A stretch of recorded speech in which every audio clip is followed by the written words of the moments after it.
Hoy vamos a tomar un tiempo para prepararnos para lo que vamos a compartir la semana que viene.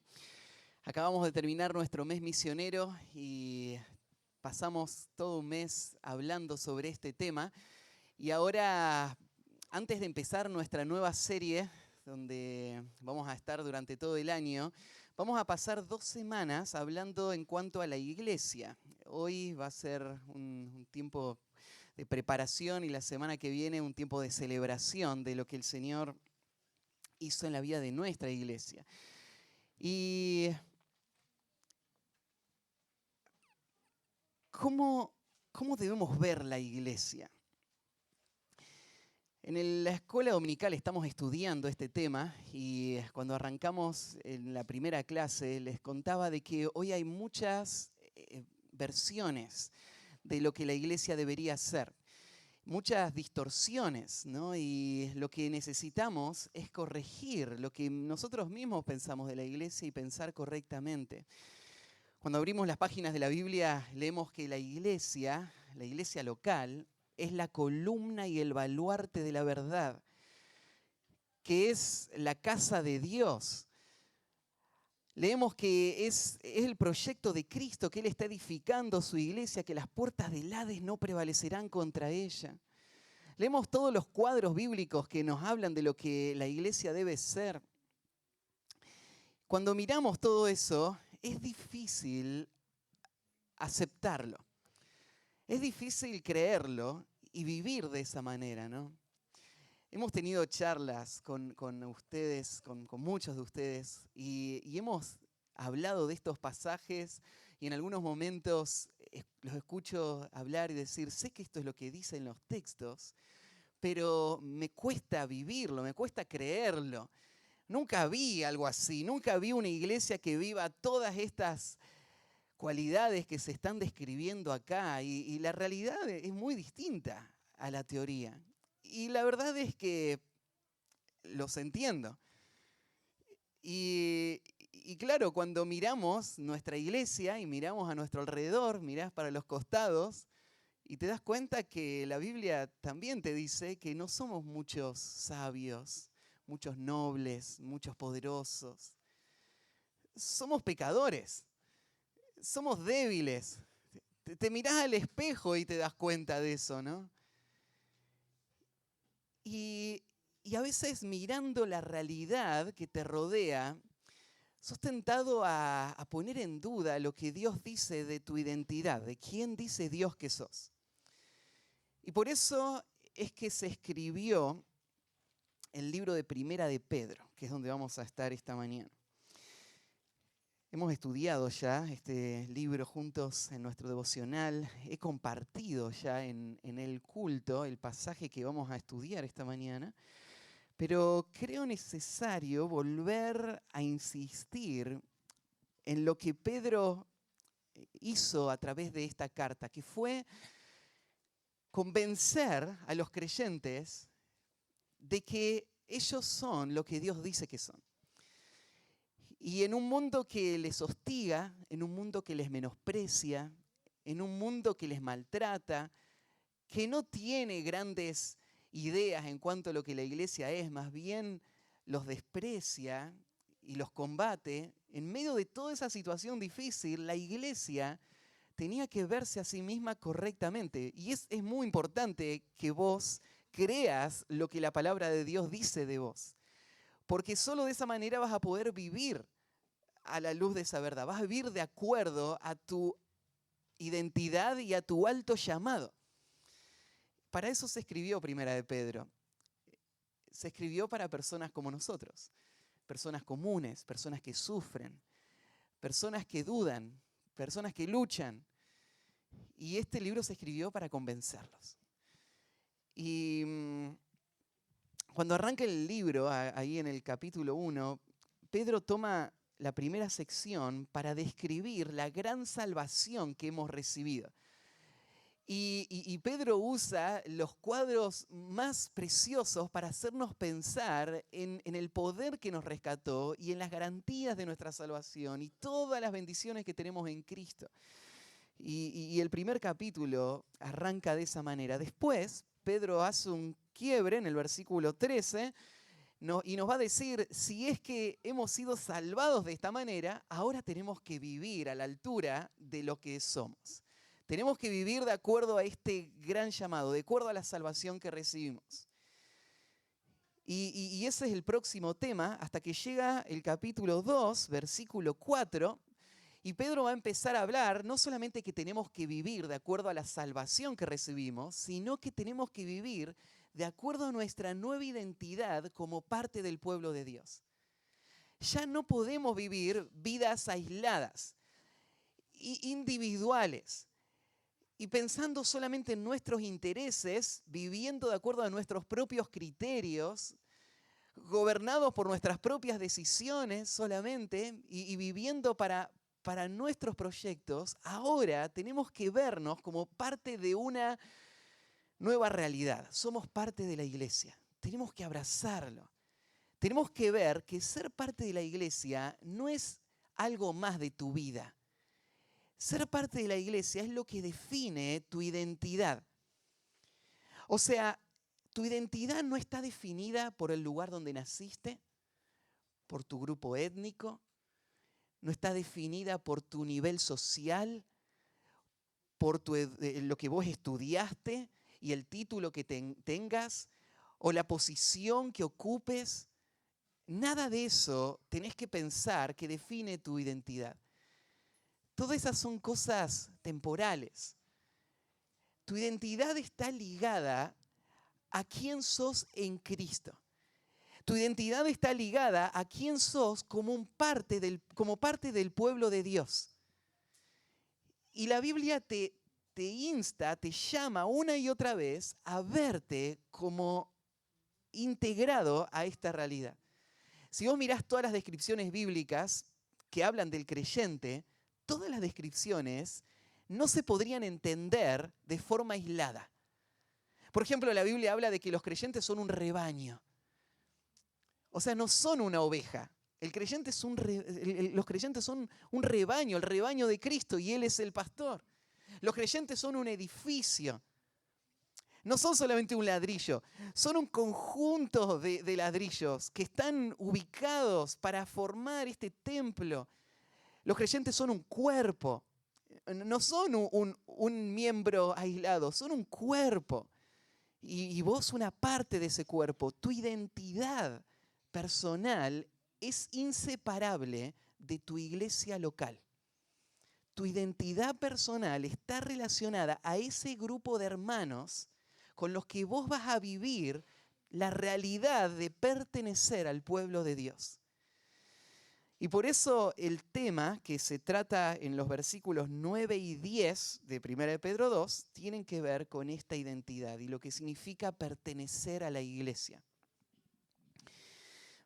Vamos a leer el pasaje en justo el contexto anterior. En el versículo 4 arrancó el tema de lo que significa ser parte del pueblo de Dios y empezó a hablar Pedro de Cristo como el centro de este pueblo, y nuestra respuesta a Cristo es lo que nos hace ser parte de este pueblo. Muestra a Cristo como la piedra angular, la piedra clave en este edificio, y los que rechazaron a Cristo, ellos ahora van a ser destruidos, pero los que confiaron en Cristo ahora fueron apoyados sobre Cristo y ahora están siendo edificados como un edificio. Claro, tristemente, aunque Cristo es la única esperanza de este mundo, aunque Cristo es el único que puede dar una seguridad al mundo, el mundo rechazó a Cristo. Es lo último que va a decir en el versículo 8. Y el versículo 9 va a retomar, y es el que vamos a leer esta mañana. Y dice así: mas vosotros sois linaje escogido, real sacerdocio, nación santa, pueblo adquirido por Dios, para que anunciéis las virtudes de aquel que os llamó de las tinieblas a su luz admirable. Vosotros que en otro tiempo no erais pueblo, pero que ahora sois pueblo de Dios, que en otro tiempo no habías alcanzado misericordia, pero que ahora habéis alcanzado misericordia. El pasaje empieza con ese contraste, más vosotros. Y si vemos en el versículo 8 cómo termina, porque tropiezan en la palabra siendo desobedientes, a lo cual también fueron destinados. El mundo rebelde frente a Cristo descarta a Cristo. Cristo no parece relevante, no parece importante. Y ellos lo tiran a un lado. Pero Cristo es la piedra fundamental. Es lo único que puede sostener la vida de estas personas. Es lo único que puede dar seguridad, estabilidad, paz real. Pero al rechazarlo, ellos muestran la desobediencia y aún muestran que no pueden anular el plan de Dios. Cumplen solamente el plan de Dios.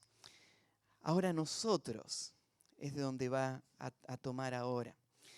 Vosotros sois. Fíjate, el vosotros está puesto en plural. Porque acá Pedro no puede pensar en el creyente individualmente. Él está pensando en el creyente como parte de una realidad más grande. Y así es como vos tendrías que pensar de tu vida espiritual. Claro que cada persona, cada uno de nosotros tiene que responder a Cristo individualmente. No podemos responder en grupo. Vos tenés que confesar a Cristo, vos tenés que invocar el nombre de Cristo, vos tenés que ser apoyado sobre Cristo. Pero una vez que vos llegás a Cristo, vos ya no pensás individualmente.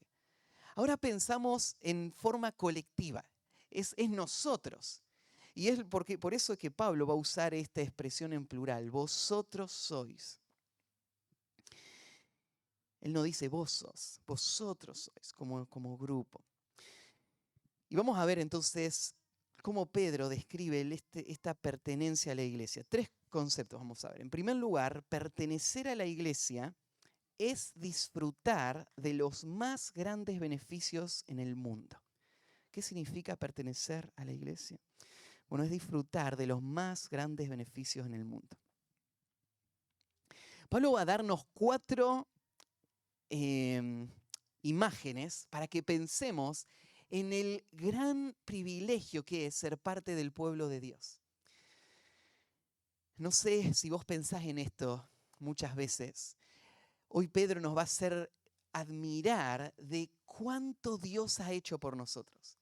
Y el regalo de gracia que significa estar hoy acá sentado y ser parte de la obra de Dios, ser parte del pueblo de Dios. Pedro nos va a mostrar de que vos no sos parte de lo que Dios está haciendo por algo especial que vos seas. No es que Dios miró en el mundo y eligió lo mejor para quedarse con eso.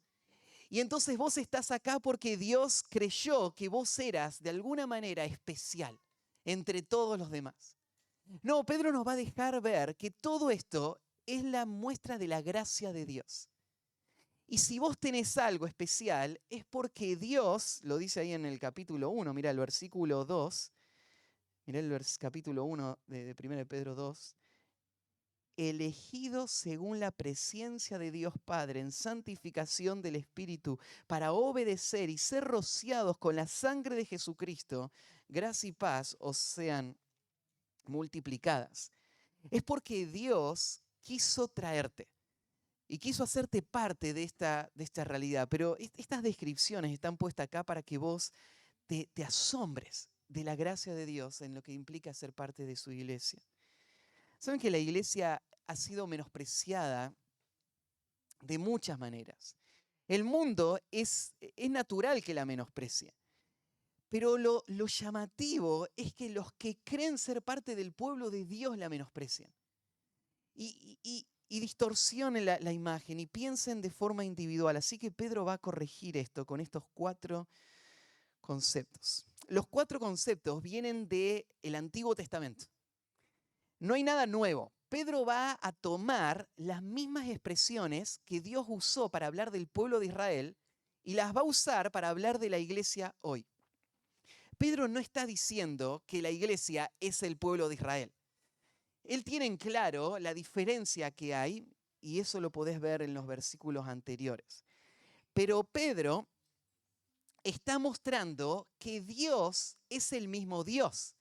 Y por eso, lo mismo que Dios hizo con Israel, Él lo está haciendo hoy con la iglesia. Los patrones son parecidos. Porque Dios, así como agarró a un pueblo insignificante, que no era especial, que no aportaba en nada a sus planes, y Dios lo tomó y lo hizo especial, de esa manera Dios obró en nuestras vidas. Entonces Pedro está mostrando que hay una relación entre Israel y la iglesia. La relación es esta: Dios actuó con la iglesia de la misma manera, porque Dios es el mismo Dios y Él muestra su gloria de esta manera. Él muestra su gloria enriqueciendo al que es pobre.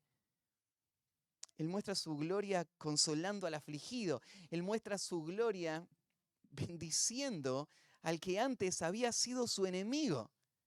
Él muestra su gloria tomando lo profano y llevándolo hasta ser sus propios sacerdotes. Ese es el poder de Dios. Y por eso es que Pedro usa estos cuadros que vamos a ver acá. 4 cuadros. ¿Cuáles son esos grandes beneficios de ser parte del pueblo de Dios? Bueno, para hacer esa comparación, déjame leerte Deuteronomio capítulo 7, versículos 6 al 9. Estas palabras se dijeron en cuanto a Israel, pero esto mismo, ahora Pedro lo va a aplicar y va a mostrar, esto es lo que Dios hizo con nosotros. Y mirá Deuteronomio 7, versículo 6. Dice así: porque tú eres pueblo santo para Jehová tu Dios. Jehová tu Dios te ha escogido para hacerle un pueblo especial, más que todos los pueblos que están sobre la tierra. Pensá si, después de escuchar eso, el Dios del universo te tomó para hacerte especial, más especial que nada de lo que hay en el mundo. Eso podría hacerte sentir bastante orgulloso de esto, ¿no? Y por eso enseguida dice el versículo 7, no por ser vosotros más que todos los pueblos, os ha querido Jehová o os ha escogido. Pues vosotros erais el más insignificante de todos los pueblos. Y entonces, ¿por qué? Sino por cuanto Jehová os amó. Él quiso volcar su amor sobre ustedes y quiso guardar el juramento que juró a vuestros padres. Os ha sacado Jehová con mano poderosa y os ha rescatado de servidumbre de la mano de Faraón, rey de Egipto. Cuando vos pases por estos 4 conceptos, vos vas a verte ubicado en la cima de todo el propósito de Dios. Vos vas a verte en un lugar tan privilegiado y tan especial cuando leamos estos 4 conceptos que aparecen acá. Pero no olvides que no estás ahí por mérito tuyo. Es solamente porque Dios te vio el más insignificante y quiso mostrar su gloria en tu vida de esa manera, volcando todo su amor y siendo fiel a sus promesas. El primer beneficio que vemos es el beneficio de la elección. ¿Cuáles son los beneficios que tenemos estando en el pueblo de Dios? El beneficio de la elección. Mas vosotros sois linaje escogido. La primera expresión que aparece son un linaje, es la palabra que habla de una raza, de un pueblo, de un grupo étnico. Bueno, Israel, esto es lo que había sido, ¿no? De todas las familias de la tierra, Dios eligió una y a sus descendientes para que sean especiales.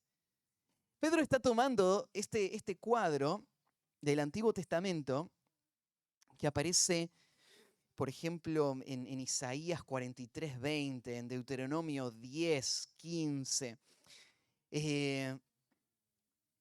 Dios escogió a Israel como pueblo. Pero ahora, Pedro no está pensando en una raza específica. No está hablando de blancos o negros, de ningún grupo étnico. Está hablando de la iglesia. Pero está hablando de la iglesia como un linaje.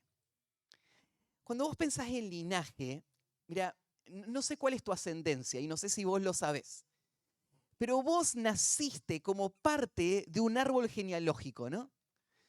Vos no elegiste haber sido parte de ese árbol genealógico, pero ese árbol genealógico te da tu identidad, te da tu lugar en el mundo.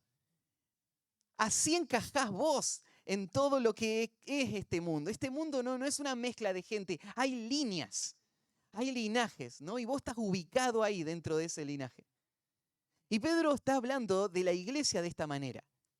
Vos ahora sos parte de un linaje, no porque vos hayas elegido serlo, vos no ganaste el serlo, vos lo sos.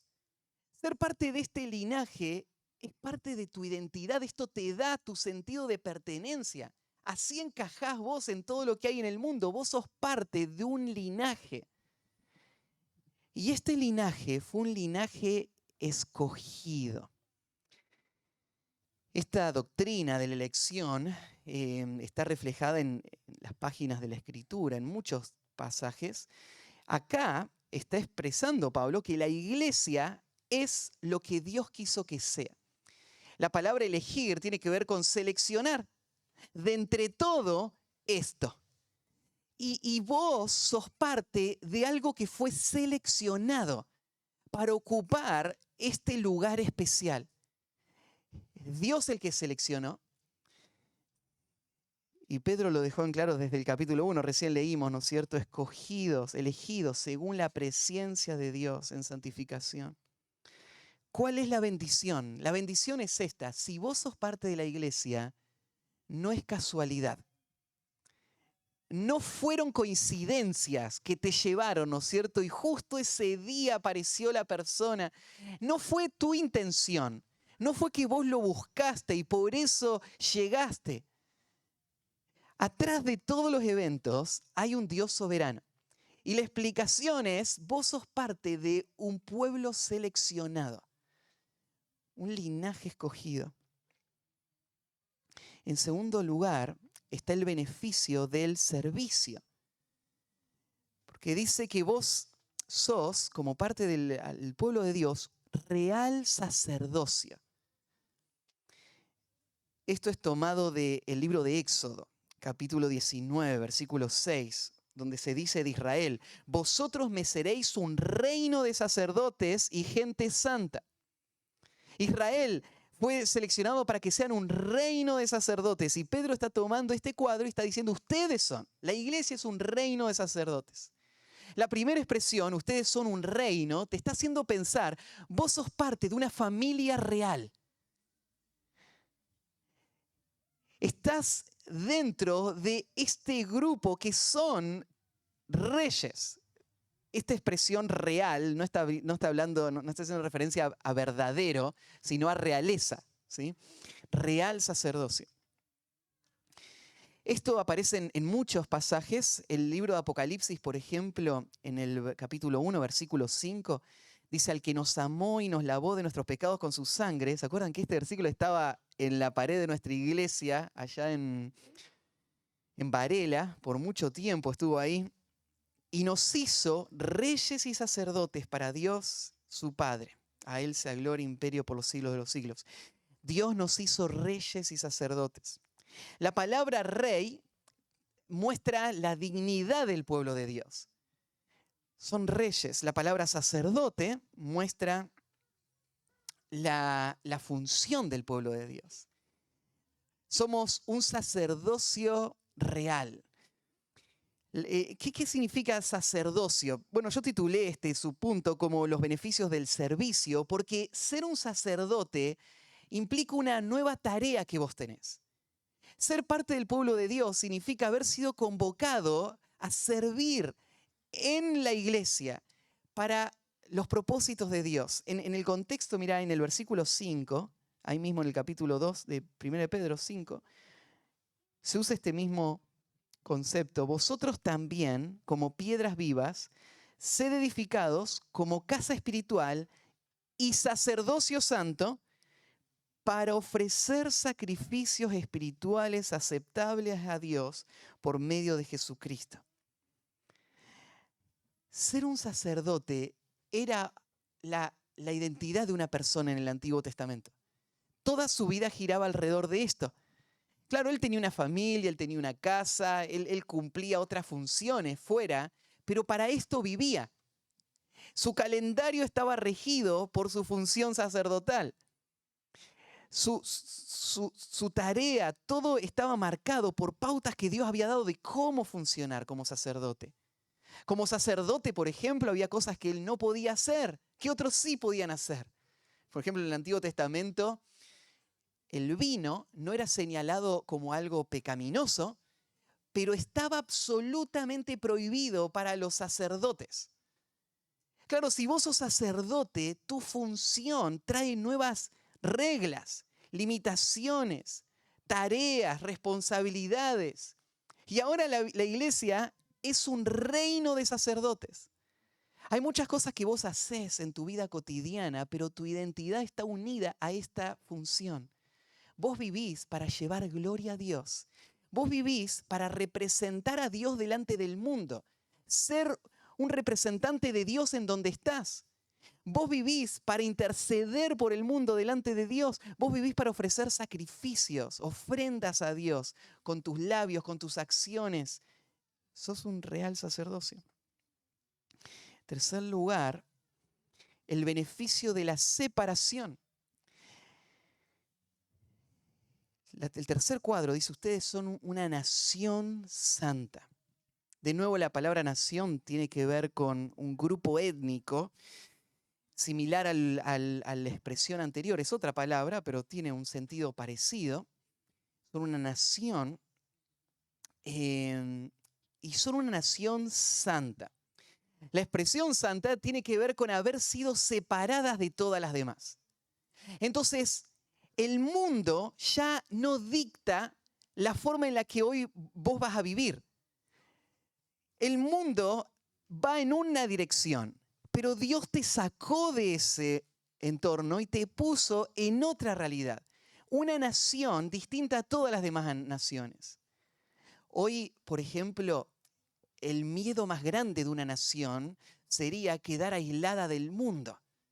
Porque una nación separada del mundo no puede sobrevivir.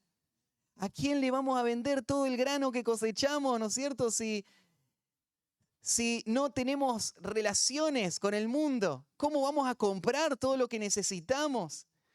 Cuando estemos en crisis, ¿quién nos va a dar crédito como país para poder solventar el país y no colapsar? Tenemos que estar unidos a este mundo. ¿Quién nos va a defender? Pero usa esta expresión, esta nación es una nación separada del mundo, que vive de acuerdo a otros principios, que está gobernado por otras leyes, que va en contramano en muchos sentidos. Eso es lo que somos, hemos sido separados. Y esto es parte de la bendición que Dios nos ha dado. No es una maldición, no es una carga verte un bicho raro y distinto y vivir tu vida para otros propósitos. Esto es parte del regalo de la gracia de Dios. Él te apartó para que seas una nación santa. Y el cuarto lugar, el beneficio de la posesión. Somos un pueblo adquirido por Dios. Un pueblo adquirido, una nación, de nuevo, un grupo de hombres y mujeres que han sido comprados. Esta es la idea de ser adquiridos. Pensá en lo que significa ser posesión de Dios. Hay muchas cosas muy simples que se vuelven muy valiosas por el simple hecho de que una persona grande fue dueña de eso, ¿no?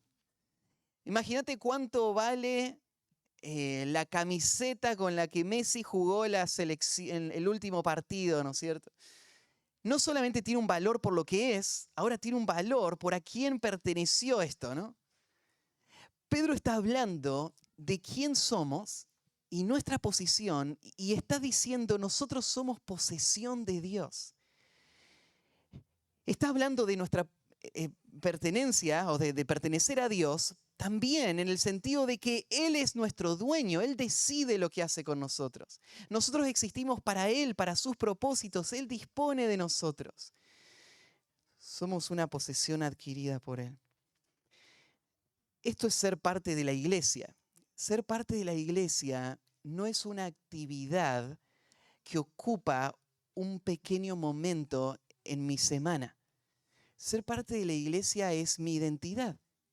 Es el tesoro que el Señor, con el que Dios me ha bendecido.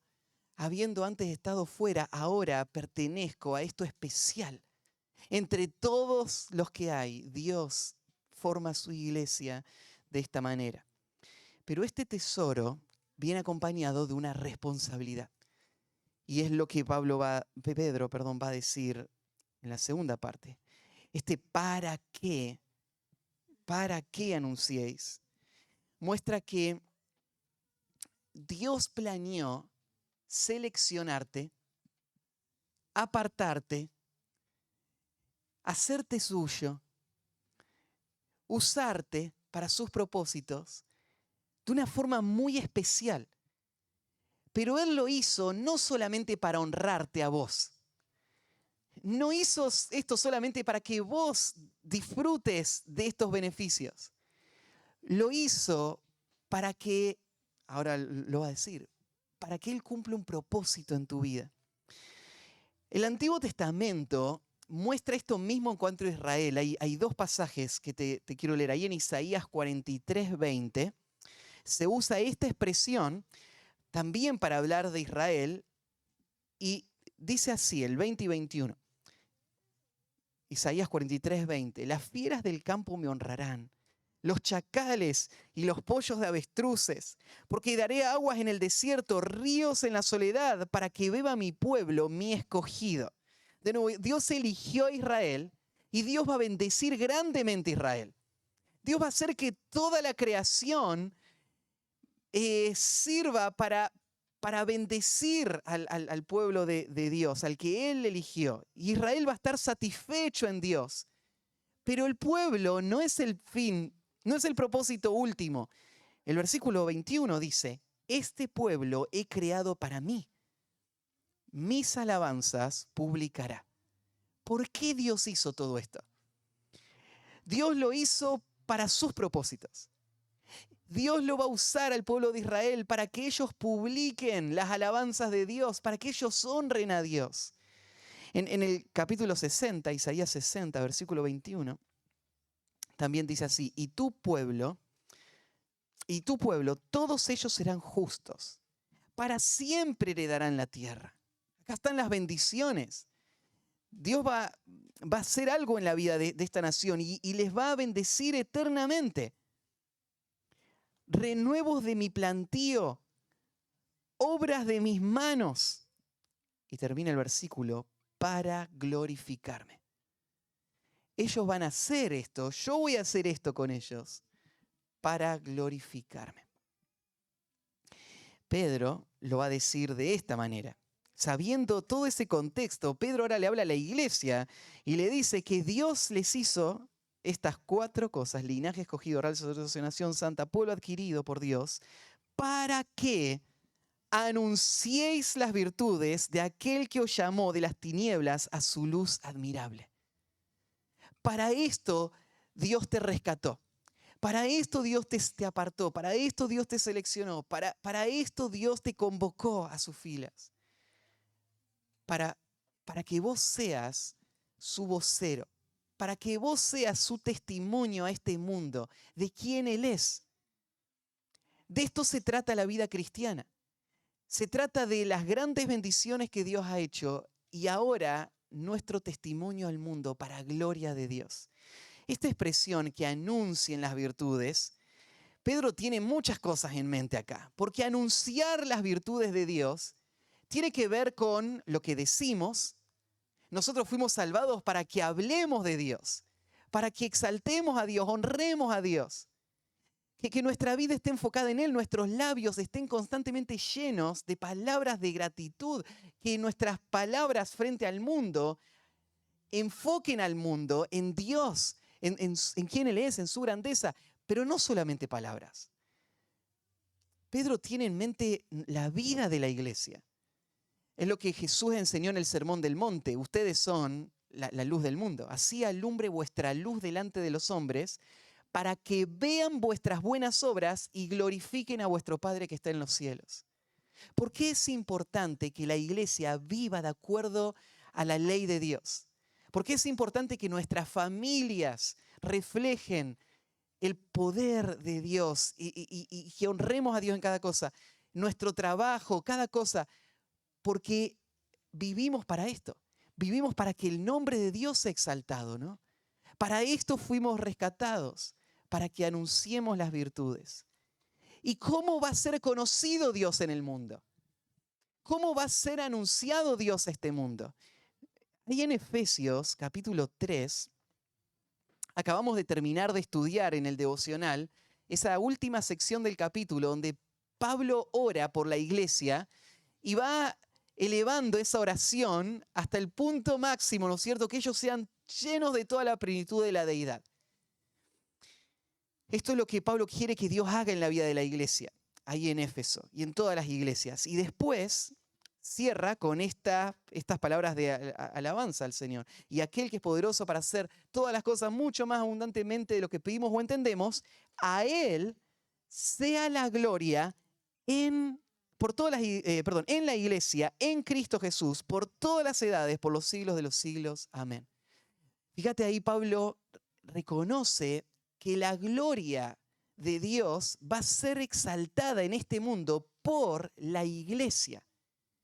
Y acá Pablo no está pensando en la iglesia en términos abstractos.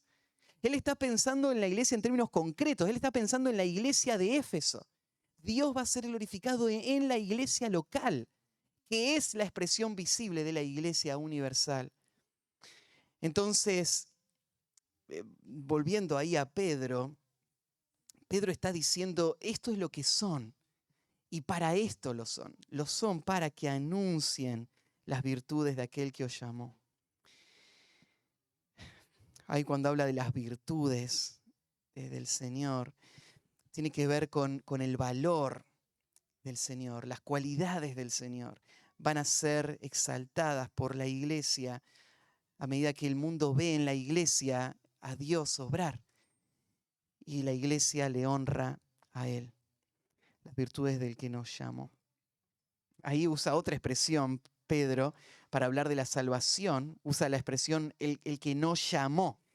Y ahí la expresión está mostrando de que estamos acá por esto, porque Dios nos llamó.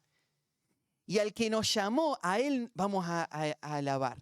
Esta expresión que Dios nos llamó hace referencia al poder con el que Dios nos sacó de donde estábamos y nos trajo a donde estamos hoy.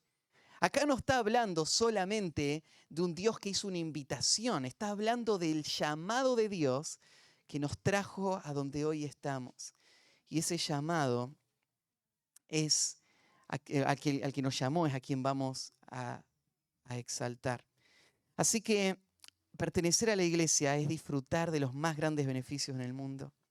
Pertenecer a la iglesia es tener la más importante misión en el mundo.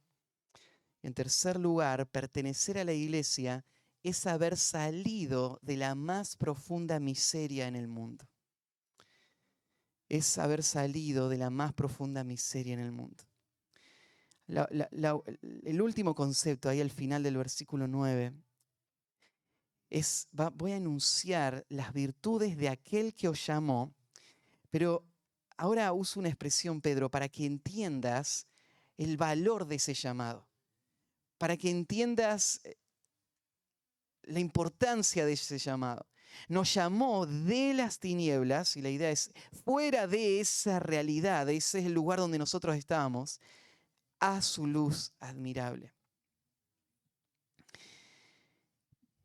Cuando Pedro habla acerca de las tinieblas, él está usando esta imagen para hablar de todo lo que pasa en el mundo donde no es verdad lo anterior. Todos los que no son ese pueblo escogido, ese real sacerdocio, esa nación santa, el pueblo adquirido, todo lo que está fuera de esa realidad, todo eso es un mundo de tinieblas. La expresión tinieblas tiene varias connotaciones en el Nuevo Testamento. A veces la palabra tinieblas se usa para hablar de el pecado y la maldad que hay en el mundo. la oscuridad, hablando de la oscuridad moral.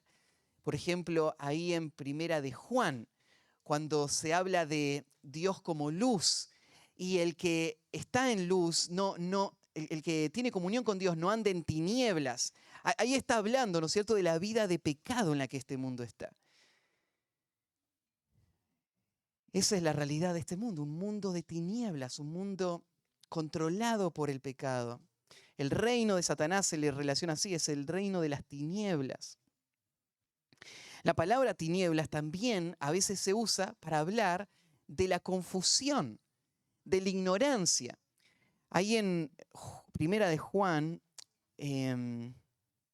capítulo 2, versículo 11, dice, pero el que aborraza a su hermano está en tinieblas y anda en tinieblas y no sabe a dónde va porque las tinieblas le han cegado los ojos.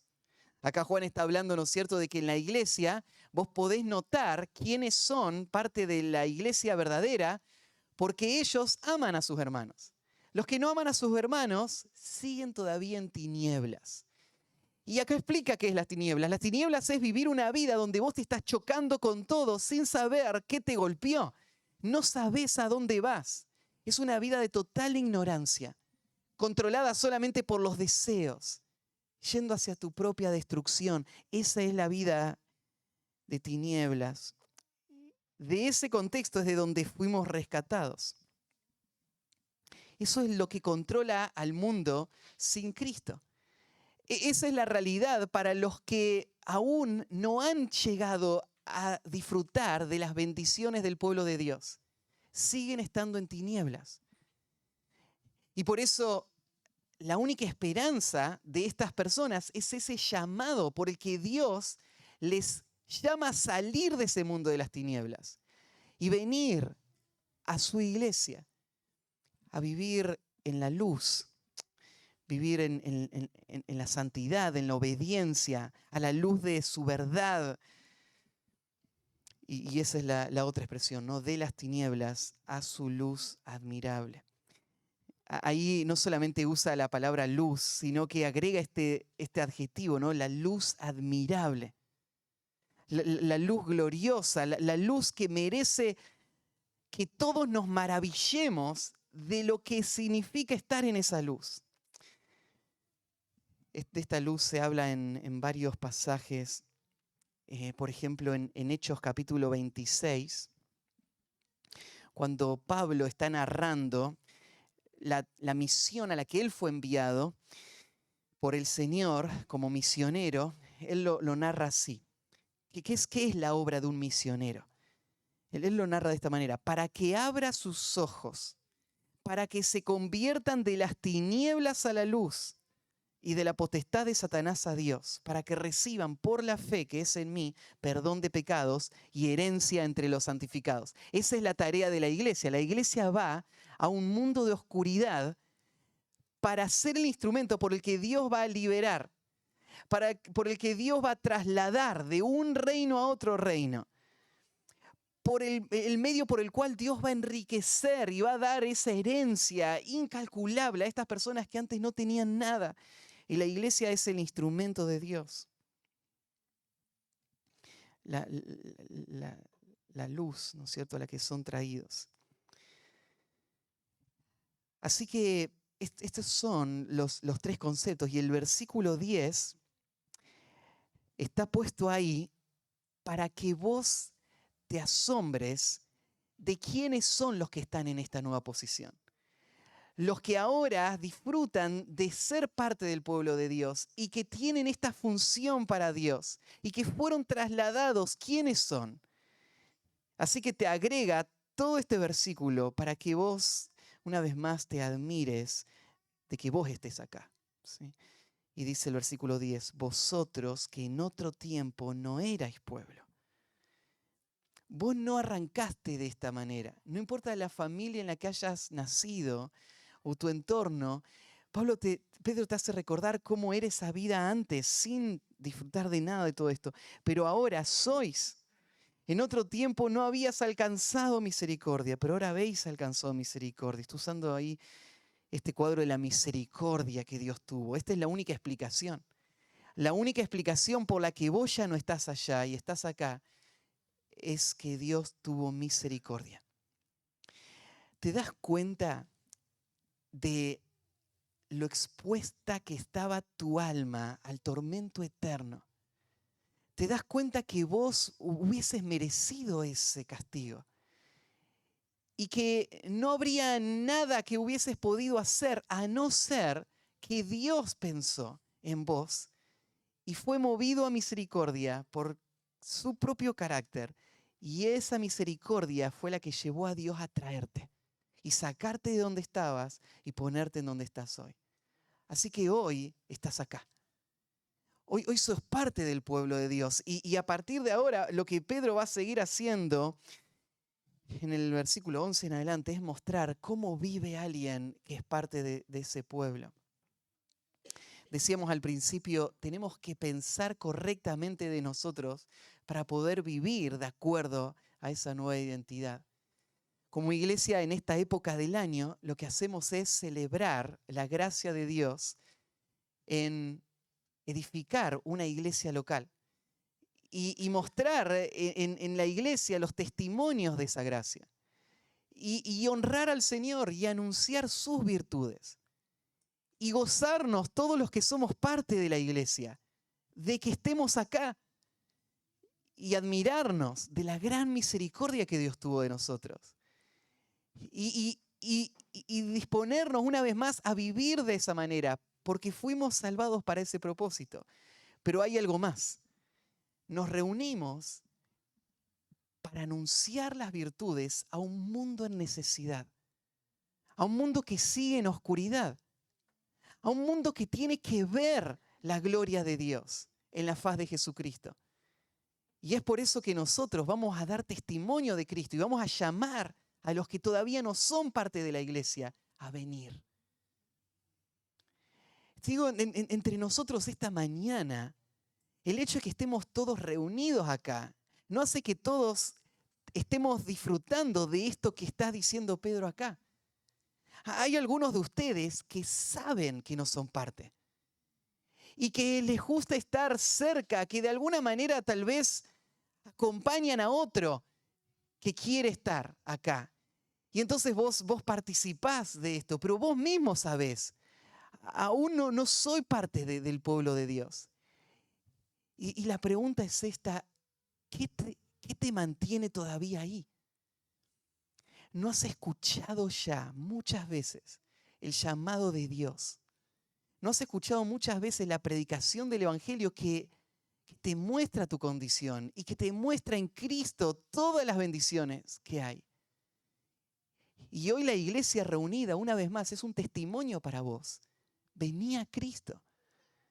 Dejá ese mundo de oscuridad y entrá en el reino de la luz. Ese es el llamado de la iglesia.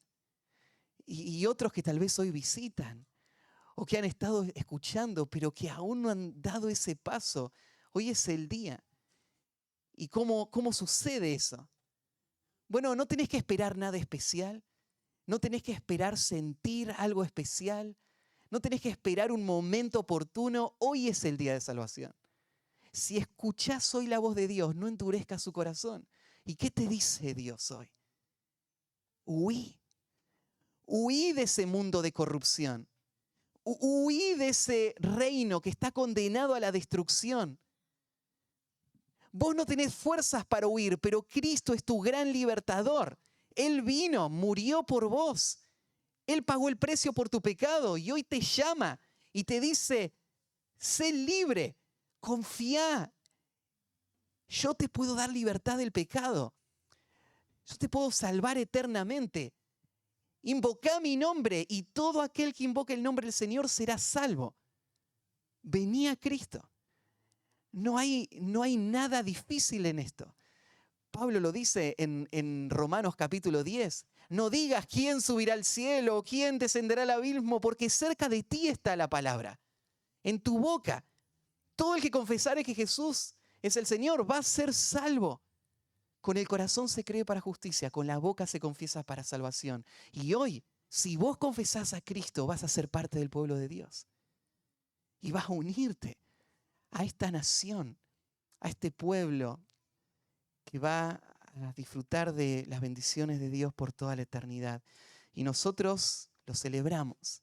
Nosotros nos sentimos indignos. Solamente la misericordia de Dios nos trajo hasta acá. Solamente por esa misericordia lo pudimos entender. Y hoy queremos vivir como iglesia, ¿sí? Queremos honrar al Señor de esa manera. Así que el domingo que viene va a ser un domingo muy especial, donde vamos a honrar no lo que personas han hecho en este lugar o lo que nosotros somos, sino la gracia de Dios que ha obrado para salvación en medio nuestro. Vamos a orar y terminamos. Padre, queremos exaltarte juntos esta mañana. Nuestros corazones lo han estado haciendo durante toda nuestra vida cristiana y ahora mientras escuchábamos tu palabra, recordando esa gracia por la que tú nos trajiste a tu iglesia. Y Señor, queremos proclamar tus virtudes a este mundo, sin vergüenza, frente a un mundo hostil. Queremos anunciar a aquel que nos llamó y nos salvó. Y queremos llamar al mundo a venir, ser tus heraldos, ser tus embajadores, Señor, fieles que puedan llevar ese mensaje. Esta semana vamos a tener una oportunidad especial con algunas actividades especiales que se han planeado también para salir a visitar personas, a golpear puertas, a pararnos en lugares públicos y hablar de este evangelio. Te pido, Señor, que tu nombre pueda ser exaltado en este mundo, en este lugar. Y Señor, te pido que esta iglesia pueda ser un testimonio. Guarda nuestras vidas de ser de tropiezo para el mundo. Que al ver nuestras vidas puedan glorificarte a ti, al ver nuestras obras. Y que tu iglesia pueda adornar el evangelio que predicamos. Y Señor, te amamos, queremos que tú seas glorificado y por eso te pedimos que lo hagas. Te encomendamos esta semana a ti también. En el nombre de Cristo Jesús. Amén.